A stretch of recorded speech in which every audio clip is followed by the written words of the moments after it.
Y vamos a comenzar con la primera charla a cargo de Luis Caraballo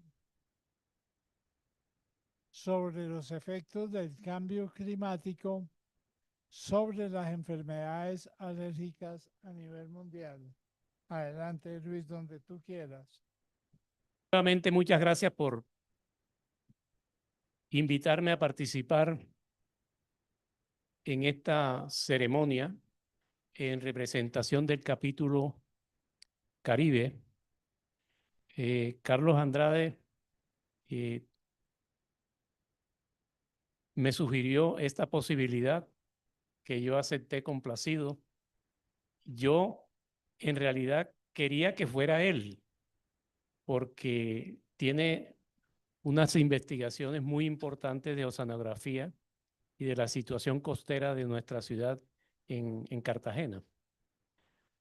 Pero entonces yo voy a hablarles de los efectos del cambio climático sobre las enfermedades alérgicas a nivel mundial. Ok, estamos viviendo momentos donde los efectos del cambio climático se perciben permanentemente. Se perciben en diferentes niveles: tormentas, fenómenos meteorológicos distintos a los de antes, se perciben como daños a la agricultura, problemas como el que se nos avecina en Colombia con el fenómeno del Niño, pero también se perciben a nivel de las enfermedades.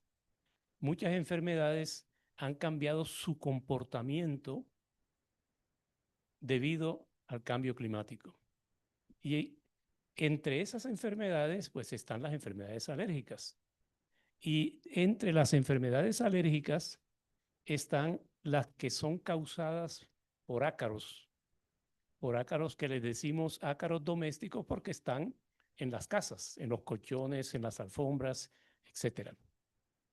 Y esas que ustedes ven allí son las principales: la rinitis alérgica y el asma alérgica.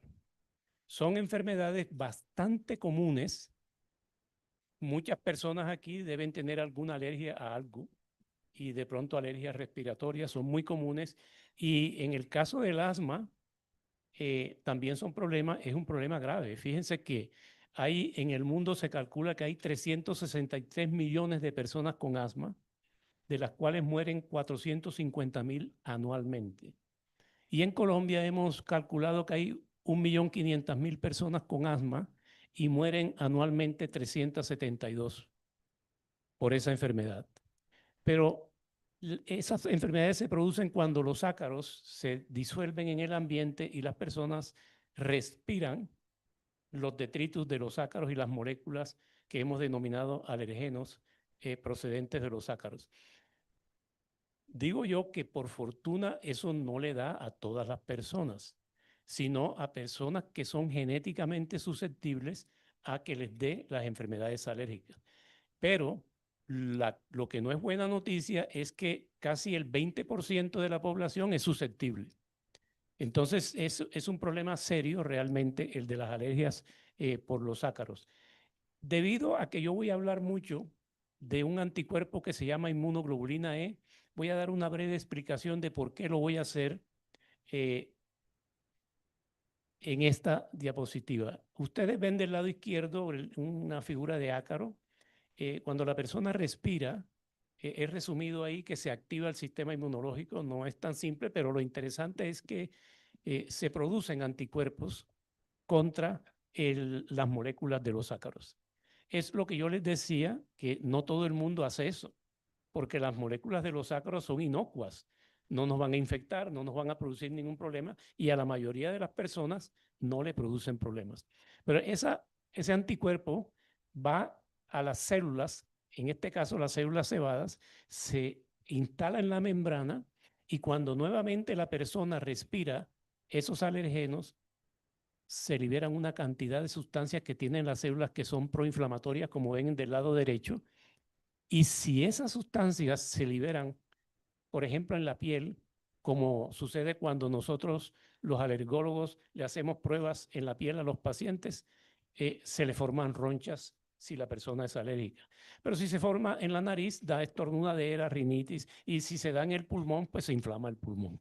Entonces, por esa razón, el anticuerpo inmunoglobulina E, como dice arriba, es un marcador de alergia y a él me referiré en el resto de la charla. Ahora, ¿cuáles son esos ácaros que inducen esas alergias? En el trópico, que es donde están, son principalmente tres: el Dermatofagoides sternonicinus, el Dermatofagoides farinae y Blomia tropicalis, que están señalados ahí algunos de los esquemas.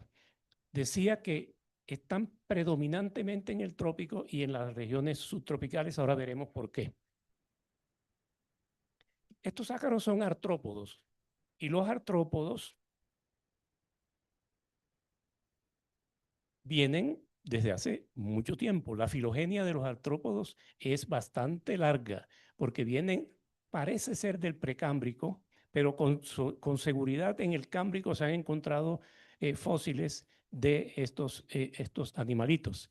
Y hay importantes fósiles que, por ejemplo, en el Devónico hay un fósil que se parece a los ácaros contemporáneos. Y aún más, recientemente también se encontró otro fósil de ácaros, que es el Levantoglyphus, que ya está más cerca de los ácaros modernos. Pero estos estudios se han reforzado mucho con los procedimientos de genómica que hay actualmente, y ya la clasificación y la filogenia de estos ácaros se hace mejor.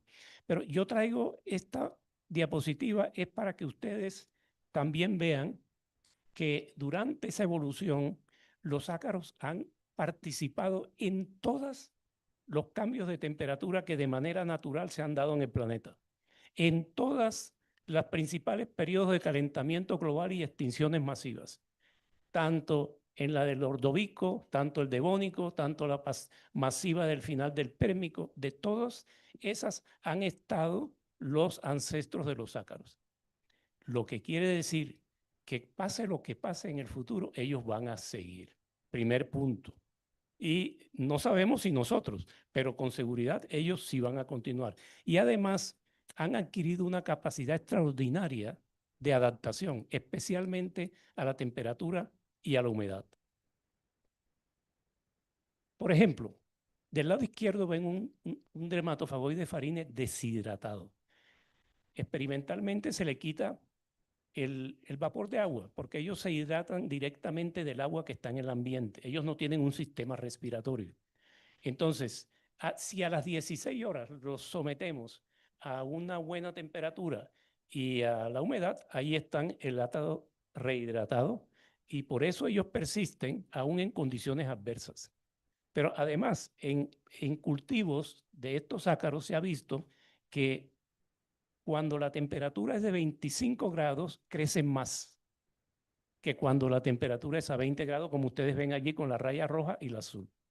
Y del lado derecho ven que a 25 grados las moléculas alergénicas se producen más que a 20 grados. Eso quiere decir que las temperaturas en que estos animalitos funcionan son un poco más altas, y entre más altas sean, más funcionan, pero tiene un límite, aunque son capaces de sobrevivir a 30 grados.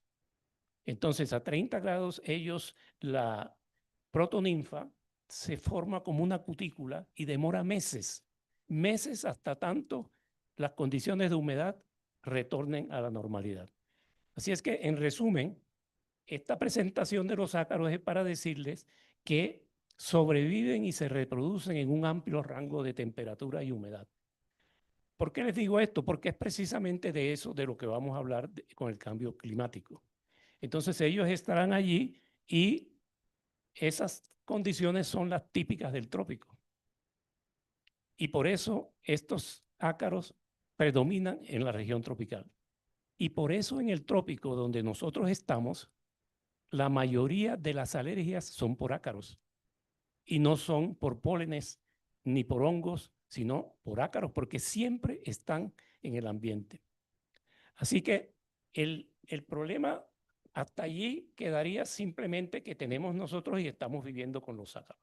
Pero los pronósticos y las simulaciones que hay in silico y además basados en ciertas evidencias muestran que el aumento de la temperatura y la humedad se expandirá de la zona tropical a otras zonas. Entonces, eso significa que habrá otras zonas, tal vez finales del siglo XXI, que tienen la temperatura y la humedad propicia para que crezcan los ácaros. Entonces, los que antes no tenían ácaros, ahora van a tener ácaros y de pronto, al tener ácaros, la población susceptible de esas regiones va a tener más enfermedades alérgicas. Muy bien, entonces esto planteado de esa manera parece bastante simple y además bastante lógico. Pero, ¿cuál es la evidencia científica que hay de eso? Nosotros hemos propuesto que estos cambios de temperatura que llevan a que haya más exposición y más alergia, esos cambios están controlados por otros factores. No es tan lineal. Están controlados por el control de las temperaturas que hay en las casas, los aires acondicionados, están controlados por la urbanización y el estilo de vida, también por la contaminación ambiental y sobre todo por los factores genéticos y epigenéticos como ahí miran en la proyección. Hoy voy a referirme solamente a dos aspectos por asuntos obvios, además porque tengo hambre además, ¿no? O sea, no puede ser que me demore mucho. Entonces, vamos a hablar de la evidencia que hay de la temperatura y la humedad con respecto a las alergias. En este estudio efectuado en España, se mostró que la producción de inmunoglobulina E contra uno de estos ácaros, el dermatofagoides, está relacionada con cambios meteorológicos. Es decir, ven ustedes la gráfica, la que tiene las... ¿Esto será que se puede...?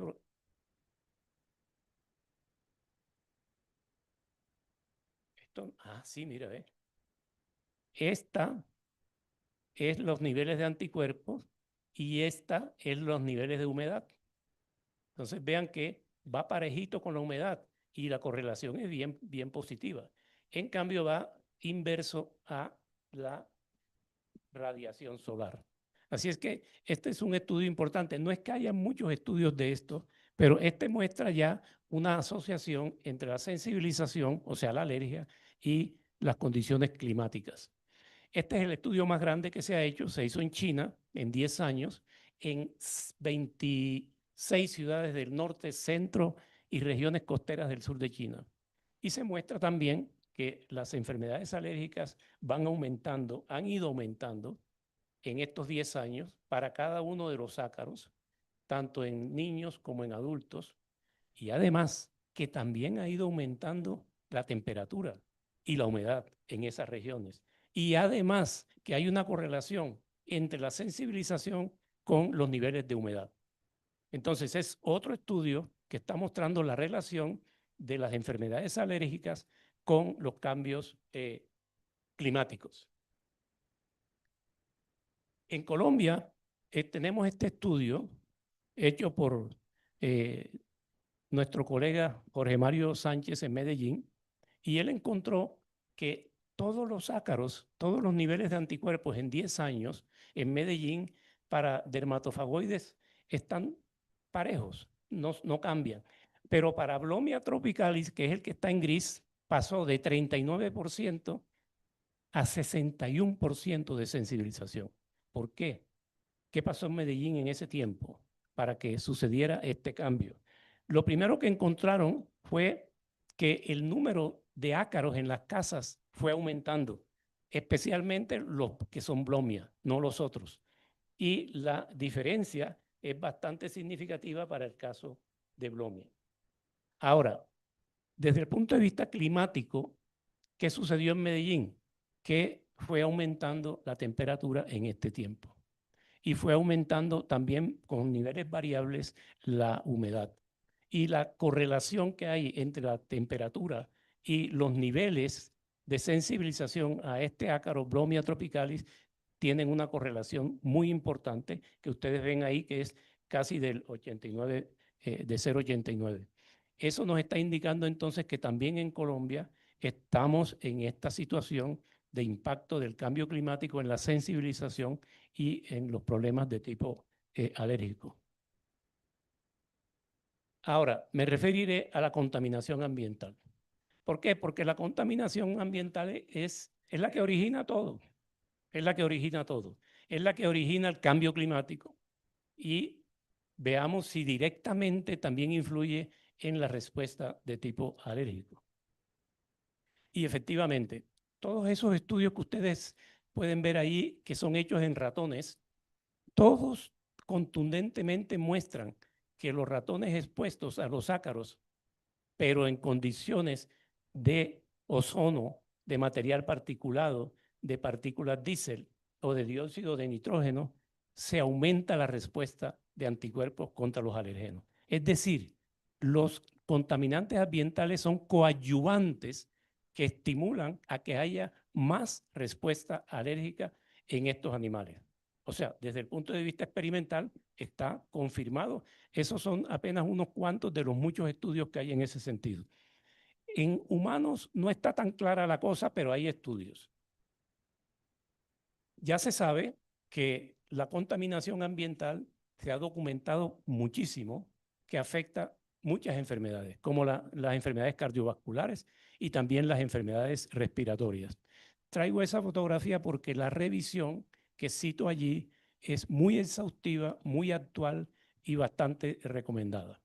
Ahora, nosotros en Cartagena hicimos este estudio en donde se evaluó la exposición de las partículas, material particulado de 2.5 durante 3 años. Y fíjense lo asombroso que el promedio es de 21 a 35, que es alto los niveles. Y eso llevó a que hubo muchas visitas a las urgencias de niños por problemas respiratorios. La figura muestra una correlación gráfica entre los niveles y las consultas a la urgencia por asma. El análisis matemático muestra una correlación no tan fuerte como la que se ha observado en otros sitios, pero sí hay correlación con el material particulado en niños. Este es un estudio que hizo, el primer autor era un estudiante de doctorado que hizo esa investigación y él además analizó las cosas desde el punto de vista matemático y calculó que si en Cartagena los niveles se rebajan a lo que dice la Organización Mundial de la Salud, que son 5 microgramos por metro cúbico apenas de estas partículas, se evitarían 240 visitas anuales a la urgencia por parte de los niños que tienen este tipo de problemas. O sea, es necesario que entendamos que es posible que rebajando el nivel de contaminación, se puedan evitar una serie de problemas en este planeta. Ahora, hay otro estudio en China en donde se muestra cómo la exposición al gas carbónico, a las partículas, el material particulado de 2.5 y al dióxido de nitrógeno, también aumenta la respuesta alérgica en esas personas. Y en este estudio se concluye que el control de la contaminación del aire puede ayudar a reducir la carga de enfermedades alérgicas por inhalantes. En conclusión, sí, señor, mi comida está allí.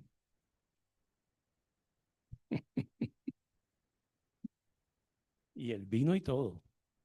En conclusión, la contaminación atmosférica aumenta la respuesta inmunoglobulina E contra los ácaros y las enfermedades alérgicas inducidas por ellos. De 2 maneras. Primero, aumentando la temperatura, la humedad, que hay más ácaros, entonces mayor exposición. Y segundo, siendo un coadyuvante para la respuesta inmunológica que entonces potenciada aumenta la prevalencia de las enfermedades. Ahora, ¿qué hacer? ¿Qué se hace con esto? Ya tenemos la información. Pues desde el punto de vista científico es lo más simple. Si la contaminación es lo que hace eso, pues que eliminemos la contaminación. O sea, algo como esto, ¿no? Y volvamos el planeta verde y que no haya contaminación. Pero eso decimos los científicos. pero el asunto no es así de fácil. Y lo que ha sucedido es que sigue creciendo, aumentando la temperatura y sigue aumentando la emisión de gas carbónico. Como ustedes ven en ese artículo del año 2022, y en ese artículo los autores concluyen que las principales fuerzas que probablemente impiden este resultado no son de naturaleza climática, sino políticas, técnicas y sociales. Nosotros hacemos lo que nos toca. Toca que los políticos hagan lo que les toca. Y ahí es donde está la cosa todavía más complicada, porque la última reunión que se desarrolló en Belén, más de 80 países impulsaron una hoja de ruta para la transición fuera del carbón, petróleo y gas, pero el texto final no incorporó un compromiso fuerte y vinculante sobre la eliminación progresiva de los combustibles fósiles. O sea, lamentablemente la perspectiva no es buena. No es buena ni para las enfermedades alérgicas ni para nada.